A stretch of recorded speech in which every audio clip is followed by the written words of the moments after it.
Olá pessoal, esse é o nosso terceiro vídeo da série de resumos de direito comercial e empresarial, e é uma série que eu estou fazendo exclusivamente aí para os meus alunos, né, de direito comercial e empresarial da universidade, mas também, como está aqui no YouTube, é uma série que serve para qualquer pessoa no Brasil, de maneira resumida, ter uma noção, né, de como funciona aí o direito empresarial e principalmente alguns conceitos importantes relativos a esse ramo do direito.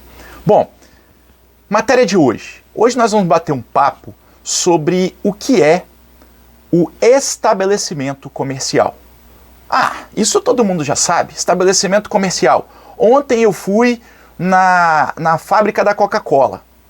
E aí quando eu cheguei lá eu vi o estabelecimento comercial, a fábrica lá funcionando e tal, o prédio. Pessoal, isso não é estabelecimento comercial. Tem muita gente que confunde, né? Estabelecimento comercial com ponto comercial e com imóvel. São coisas totalmente diferentes. Então uma coisa você tem que desconstruir na sua cabeça. Empresa não é a mesma coisa que imóvel, tá? Quando eu falo assim, vamos lá visitar minha empresa, aí você já imagina um escritório, né, onde eu trabalho ali. Esse escritório, essa fábrica, essa loja física, isso não é empresa. Empresa é algo fictício. Empresa é uma ficção criada pelo direito, ok? Empresa é a junção de trabalho e o quê? Trabalho e capital. Isso é a ficção criada pelo direito que a gente dá nome de empresa. Então esqueçam o imóvel. O imóvel faz parte da empresa, mas o imóvel não é a empresa. Então, continuando aqui esse bate-papo sobre o que é o estabelecimento comercial juridicamente, óbvio, né? Juridicamente falando, de acordo com as leis e com os doutrinadores do direito empresarial, vocês têm que ter noção do seguinte: estabelecimento comercial é o conjunto de bens empresariais. O conjunto de bens que fazem parte da empresa, que fazem parte da atividade empresarial. Então vamos lá. Eu sou o empresário dono da empresa. Eu tenho um carro, meu carro particular. Este meu carro particular não tem a ver, não faz parte do patrimônio da empresa. Logo, o meu carro particular não faz parte do estabelecimento empresarial. Agora, todos os bens empresariais fazem parte do estabelecimento comercial. Ah, Daniel, então agora eu entendi. Estabelecimento comercial são todos os bens empresariais. É tudo que é patrimônio da empresa. Show de bola, é exatamente isso. Mas nós temos que dividir, de acordo com a doutrina jurídica, esse patrimônio empresarial. Então nós vamos dividir de duas formas. Existe o patrimônio abstrato e existe o patrimônio concreto. Ou seja, existe o bem empresarial, né? Os bens empresariais podem ser classificados como bens corpóreos, que são aqueles materiais que você consegue palpar, consegue pegar. Existem os bens empresariais incorpóreos, abstratos, que são aqueles que você às vezes não consegue enxergar, não consegue apalpar, não foi o empresário que comprou para constituir a empresa, mas ele conquistou aquele bem durante o tempo, e é sobre isso que a gente vai falar, tudo bem? Vamos dividir então a empresa, o patrimônio empresarial, que nós chamamos de estabelecimento comercial, em duas áreas: os bens corpóreos, materiais, e os bens incorpóreos, intangíveis. Bens materiais. Gente, não precisa nem estudar sobre os bens materiais, porque todo empresário conhece os bens materiais, porque ele comprou aqueles bens materiais para constituir a empresa. Então, por exemplo, vamos lá, exemplo de bem material. Vamos supor que o empresário alugou um imóvel, onde vai ser a lojinha dele. Este imóvel é um bem que pertence à empresa. Talvez seja alugado, mas talvez seja de propriedade da empresa. Além do imóvel, você comprou o imóvel, você alugou o imóvel lá, assim, todo, a gente chama de pelado, né? Ele não tem nada, nem piso no chão. Então você tem que montar este imóvel, você tem que adequar esse imóvel à sua empresa. Você quer montar uma loja ali, então você vai colocar porcelanato no chão, você vai colocar gesso, vai colocar luminárias, você vai emperequetar, vamos dizer assim, este imóvel. O nome disso é instalação. As instalações também são patrimônio da empresa, um patrimônio material. Além disso, a vitrine da empresa, o estoque da empresa, as viaturas, nós chamamos de viaturas as motos, os carros, os caminhões, os ônibus, o que a sua empresa tiver, né? E assim por diante, o ar refrigerado que fica lá na empresa, a televisão, se a empresa tiver, a cadeira, a mesa, tudo que é material, óbvio, vai fazer parte dos bens corpóreos da empresa. Agora, o mais importante para nós estudarmos, pessoal, não são os bens corpóreos do estabelecimento comercial, e sim os bens incorpóreos, porque deles muitos empresários desconhecem. E quando vão vender a empresa, eles não colocam no preço da empresa o valor dos bens incorpóreos, só colocam no pacote de venda o valor dos bens corpóreos. Eles perdem muito dinheiro na hora de vender a empresa. Quanto vale a sua empresa? É o que a gente está tentando ver hoje aqui. Então vamos lá. O que são esses bens incorpóreos que valem tanto se a empresa deu certo? Vamos começar pelo primeiro bem incorpóreo que eu quero passar para vocês hoje, que é o ponto comercial. Ô professor, mas ponto comercial não é a mesma coisa que estabelecimento? Não. Estabelecimento é o conjunto de bens empresariais. O ponto é um dos bens que é bem abstrato. Tá, então qual o conceito de ponto comercial? Ponto comercial, anotem aí, é o direito de localização do empresário. Nas minhas aulas, eu costumo dar exemplos para ficar mais fácil. E aí eu vou dar um exemplo para vocês que é o seguinte. Imaginem que eu vou montar um restaurante. Eu vou montar um restaurante num bairro nobre da cidade. Só que no bairro nobre está muito caro o aluguel. Aí eu posso escolher também um bairro mais afastado que não tem restaurantes. E o meu restaurante vai ser um restaurante chique. Então eu pergunto a vocês, qual é mais...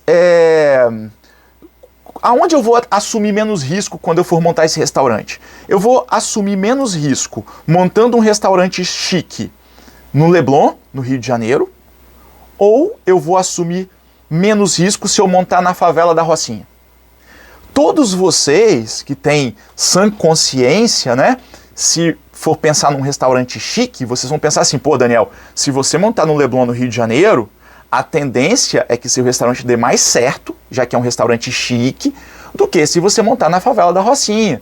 E por que vocês vão me dizer isso? Pô, simplesmente porque na favela da Rocinha nós estamos numa comunidade que é bastante interessante, já estive lá 2, 3 vezes, agora estive lá 3 vezes, conheço bastante gente lá, gosto muito de lá. Só que lá daria certo um barzinho, lá daria certo um restaurante mais modesto, porque lá é uma comunidade mais simples, pessoal mais calor humano e tudo, né? Já no Leblon, nós temos restaurantes mais chiques. Já existem esses restaurantes lá e eles já dão certo lá. Na Rocinha não tem nenhum restaurante desse. Então é bem provável, nós não podemos ter certeza, mas é bem mais provável que um restaurante chique ele tenha êxito no Leblon, né? Vocês estão me falando agora da localização. Qual é a melhor localização? Leblon, no Rio de Janeiro, ou Rocinha para um restaurante chique? E vocês me disseram que é o Leblon. Eu não perguntei qual é a rua, eu não falei qual é o imóvel que eu vou colocar o meu restaurante, eu só falei da localização. Então o que eu quero mostrar para vocês? Que essa localização que vocês me deram, agora através desse exemplo, é o ponto comercial. Então vamos supor que eu coloque na Rocinha o meu restaurante, porque lá o aluguel vai ser mais barato para mim. E vamos supor que nos primeiros 2 anos eu não consiga oferir lucro na minha empresa, porque restaurante chique lá, as pessoas têm medo de ir lá e tudo mais. É muito difícil de eu conseguir cativar o público A e B para ir na Rocinha. Então vamos supor que eu consiga, eu passe dificuldade, mas com o meu trabalho eu consiga fazer com que no 3º ano da minha empresa, este ponto na Rocinha comece a ser bem frequentado e agora o meu restaurante chique está bombando no 3º ano. O que aconteceu aí? Nesse caso, gente, eu peguei um ponto, uma localização chamada ponto comercial, que não era adequada para aquele tipo de negócio e em função de eu ter trabalhado, né, de uma maneira muito interessante, muito profissional aquele local, eu consegui transformar aquele local num ponto excelente para o meu negócio, o que antes não era. Vocês entenderam isso? Então, se eu for vender a minha empresa e eu tiver que sair dali, eu tenho que cobrar no valor da minha empresa aquele ponto, aquela localização que eu melhorei. Então, mais uma vez, ponto comercial é o direito de localização do empresário. E aí eu sempre pergunto o seguinte, para ver se vocês estão entendendo. Vamos supor que eu tenho uma padaria, então. A padaria lá em Copacabana. E aí eu estou aqui dando aula para vocês, e enquanto eu estou dando aula aqui para vocês, eu pergunto, o meu ponto comercial, né, minha padaria, ela pode pegar fogo? O meu ponto comercial pode pegar fogo? Aí muita gente fala, pode, né, a padaria pode pegar fogo. Não pode. Eu já falei para vocês que ponto comercial é um bem abstrato não pega fogo. A padaria que vocês estão falando que vai pegar fogo é o imóvel. O imóvel pega fogo, que é um bem concreto. O ponto, que é um direito abstrato de localização, não pega fogo. Ok, pessoal? Não esqueçam disso. Além do ponto comercial, qual é um outro bem abstrato que incorpora o patrimônio da empresa, né? O estabelecimento comercial? Nós temos aí o nome da empresa, que vocês já sabem que o nome da empresa pode ser firma, ou razão social, ou denominação social.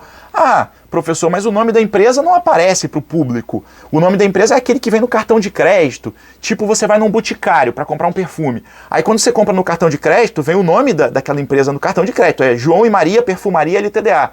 Esse nome o cliente não conhece. Como que ele vale alguma coisa? Gente, ele vale alguma coisa porque é um nome que você sempre manteve limpo, saudável no mercado. Então você consegue, com esse nome antigo e saudável no mercado, ter empréstimo com valor mais baixo nos bancos, você consegue comprar dos fornecedores de maneira mais fácil, porque este nome é um nome interessante, é um nome que sempre pagou as suas dívidas de maneira exemplar, né? Então, o nome da sua empresa, que é um bem abstrato, também é um patrimônio empresarial. Da mesma forma, é patrimônio empresarial abstrato do empreendimento comercial o título de estabelecimento, que é o quê? É o letreiro da sua empresa. O Boticário, Ricardo Eletro, Eletrocity, Casas Bahia, né? Americanas e assim por diante. Este título que você tem, que você registra na junta comercial, também tem um valor tremendo, tá? Da mesma forma, é muito importante e muito valorado na sua empresa o bem empresarial abstrato chamado marca. Ô professor, a marca, ela não é o título de estabelecimento? Não. Título de estabelecimento é o apelido da sua empresa que você registra na junta comercial no seu contrato social. Agora, a marca é um logotipo que pode ter o mesmo nome do seu título de estabelecimento, só que tem que ter cor, tem que ter forma, né? Então é um logotipo que você registra no Instituto Nacional da Propriedade Industrial, que eu chamo de INPI.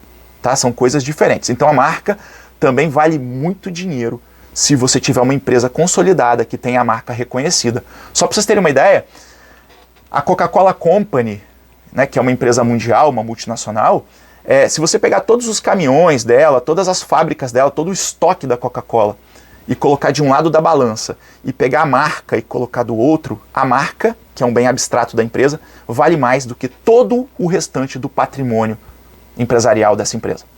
Então marca também vale muito. Agora, tem empresas que não têm a marca conhecida, aí não vale nada, ok? Vai depender da empresa. Além da marca, pessoal, nós temos uma coisa interessante, que é patrimônio de algumas empresas também que possuem, que é o sinal de propaganda. Por exemplo, se eu falo aqui agora, Plim Plim, todos vocês vão lembrar da Globo.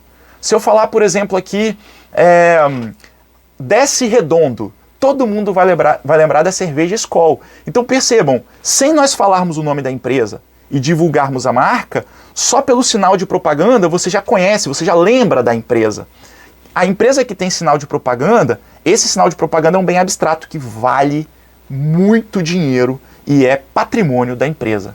Constitui também o arsenal da empresa chamado aí de estabelecimento comercial, né? Bem abstrato. Da mesma forma, os créditos, o know-how da empresa, o que é o know-how? O know-how é a experiência de mercado dessa empresa. Tem empresas que compram com empresas que têm know-how, mesmo que seja um pouco mais caro, porque às vezes o barato sai caro, né? Você comprar de uma empresa barata que não tem know-how, que não tem experiência, você pode acabar tendo prejuízo.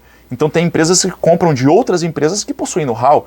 Então o know-how é um bem abstrato, os créditos da empresa que ela vai receber ainda são bens abstratos, né? E, para fechar, nós temos talvez o maior dos bens abstratos de um estabelecimento empresarial, que é, gente, nada mais, nada menos que a clientela. Empresa sem cliente, né, não está fadada ao fracasso. Então, se uma empresa tem uma clientela grande, né, essa clientela é bem abstrato, porque entra um cliente e sai outro. A média da clientela é que você tem que estimar. Agora, eu, Daniel, que compro num determinado restaurante, pode ser que eu fique um tempo sem ir lá, mas outros vão. Então percebam, um restaurante, uma faculdade, uma escola, uma loja que tem uma média de clientes, essa média de clientes, né, essa clientela é um bem abstrato fenomenal de uma empresa. Então, para fechar o nosso vídeo, para não ficar muito grande, lembrem, estabelecimento comercial é o conjunto de bens empresariais. Existem os bens corpóreos, que não vem tanto ao caso aqui, porque nós já sabemos quais são os bens corpóreos, e existem os bens incorpóreos. Os bens incorpóreos são muito valorados numa empresa que deu certo. Então a gente tem que analisar um por um na hora de vender uma empresa. E quem faz essa valorização? Quem faz essa valoração dos bens empresariais incorpóreos, pessoal? Por exemplo, de uma marca. Quem faz a valoração de uma marca? São peritos, pessoal. Existem pessoas no mercado que são peritas em avaliação empresarial, avaliação de bens incorpóreos de empresas, tá bom? E aqui a gente encerra esse nosso vídeo. Até o próximo. Um abraço para vocês.